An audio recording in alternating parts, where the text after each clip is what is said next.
সুপ্রিয় মুসল্লিবৃন্দ, নবীজি সাল্লাল্লাহু আলাইহি সাল্লামের চাচা আবু তালেবের রিওয়ায়াত শুনেন। দালাইলে নবুয়াত বাইহাকি শরীফে রয়েছে। আল্লাহর নবীর চাচার নাম আবু তালেব। এই মানুষটি নবীজি সাল্লাল্লাহু আলাইহি সাল্লামকে 44 বছর বুকে নিয়ে থেকেছেন। হযরত আলীকে দূরে ঠেলেছে ছোট্টকালে, কিন্তু নবীজিকে বুকে নিয়ে থেকেছে।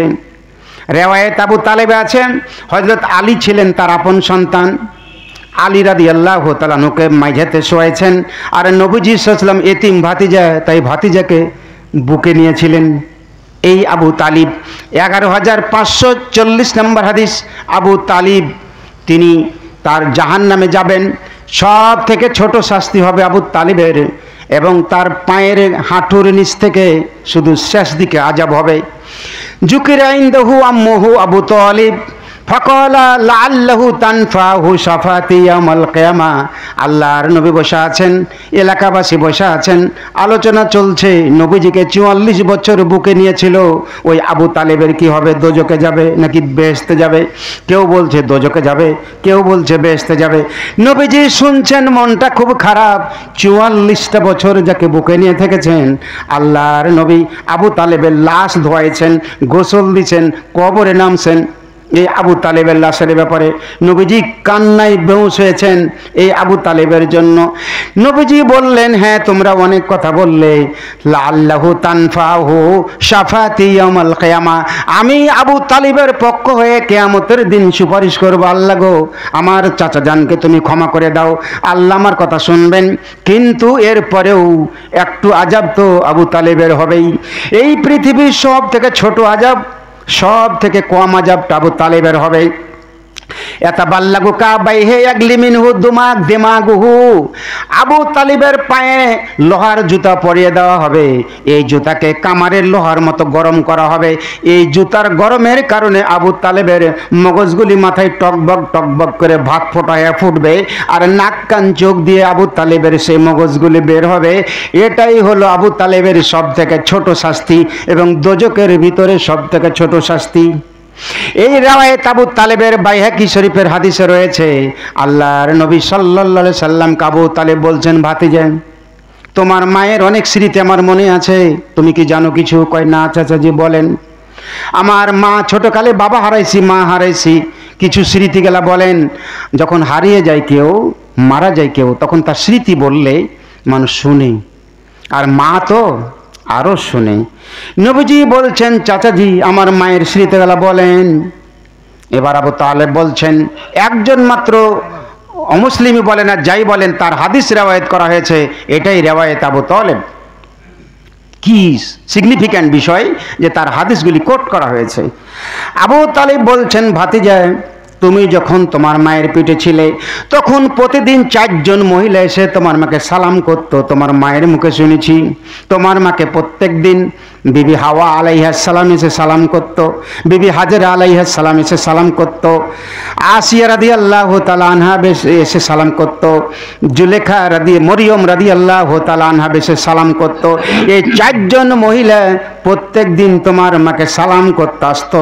তুমি যখন থেকে তোমার মায়ের পেটে এসেছো, সেদিন থেকে 4 জন মহিলা প্রত্যেক দিন তোমার মাকে সালাম করে যেত। কি এসেছে পেটে? পেটে এসেছেটা কি? সালাম করবে না তো কি করবে? আল্লাহর নবী বলেন, আল বিদায়া ওয়ান নিহায়া, ইবনে কাসির রহমাতুল্লাহ আলাইহি লিখেছেন প্রথম খণ্ড 162 নম্বর, মেন ভলিউম, সৌদি আরবের। আল্লাহর নবী সাল্লাল্লাহু আলাইহি সাল্লামের হাদিস কোট করেছেন, আন্না ইবলিসা রান্না আরবারানাতিন, ইবলিস শয়তান 4 দিন বুক ফাটা চিৎকার করে কেঁদেছিল। ইবলিস শয়তান কেন 4 দিন বুক ফাটা চিৎকার করে কেঁদেছিল? ইবলিস শয়তানকে যেদিন হিনা লুইনা, ইবলিস শয়তানকে যেদিন আল্লাহ অভিশাপ দিয়ে দেন, সেই দিন বুক ফাটা চিৎকার করে ইবলিস কেঁদে উঠেছিল। আর হাইনা উহবিতা, ইবলিস শয়তানকে যেদিন আল্লাহ বেহেশত থেকে বের করে দিয়েছিলেন, ইবলিস শয়তান সেই দিন বুক ফাটা চিৎকার করে কেঁদেছিল। হাইনা উলিদা, নবীজি যেদিন জন্মগ্রহণ করেছিলেন, সেই দিন ইবলিস শয়তান চিৎকার করে কেঁদেছিল। এই নবীজির কারণে তো আল্লাহ তাআলা তার উম্মতকে মাফ করে দিবেন। আর হিনা উনজিলাত সূরাতুল ফাতিহা, আলহামদু সূরা যেদিন নাজিল হয়েছিল সেই দিন ইবলিস শয়তান কেঁদেছিল। এই 4 দিন ইবলিস কেন চিৎকার করে কেঁদেছিল?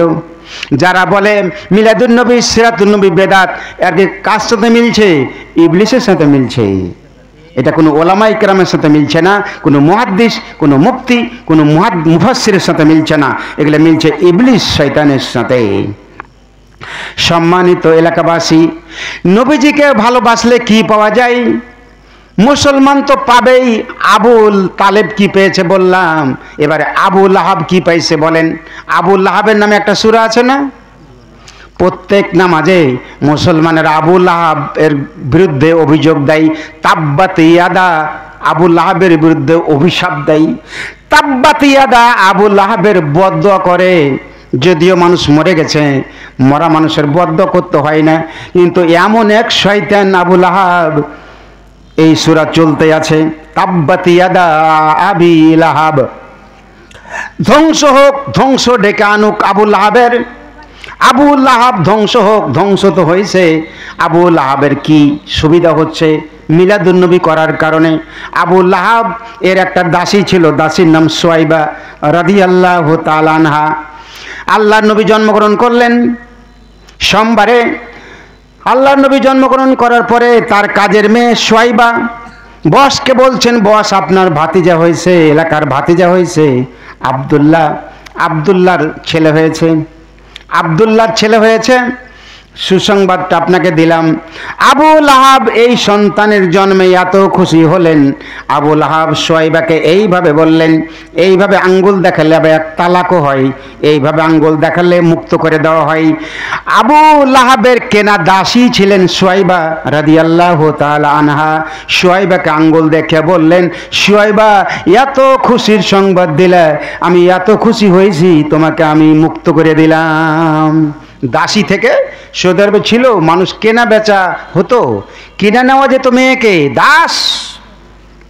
এটা অবিবাহিত বউও বটে। এই দাসী আর সুয়াইবাকে রাদিয়াল্লাহু তাআলা আনহা আবু লাহাব মাফ করে দিয়েছিলেন।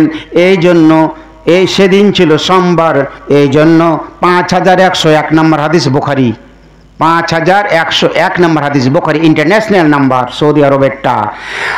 প্রত্যেক সোমবার আবু লাহাবের কবরে রহমতের পানি ঝরে। আবু লাহাবের কবরে প্রত্যেক সোমবার এই 2 আঙ্গুল দিয়ে রহমতের পানি ঝরে, আর 2 আঙ্গুলের পানি চুষে চুষে খায়। আর আবু লাহাবের কবরে রাজা প্রত্যেক সোমবার মাফ হয়ে যায়। আবু লাহাবের কবর আযাব মাফ হয়ে যায় নবীজিকে ভালোবাসার কারণে। আর মুসলমান করলে তো আরো সুবিধা, সেটাকে বেদাত বলে। ঠিক ঠিক যেন আবু লাহাবের থেকেও তারা নিচে নামছে, বরকত শূন্য করেছে।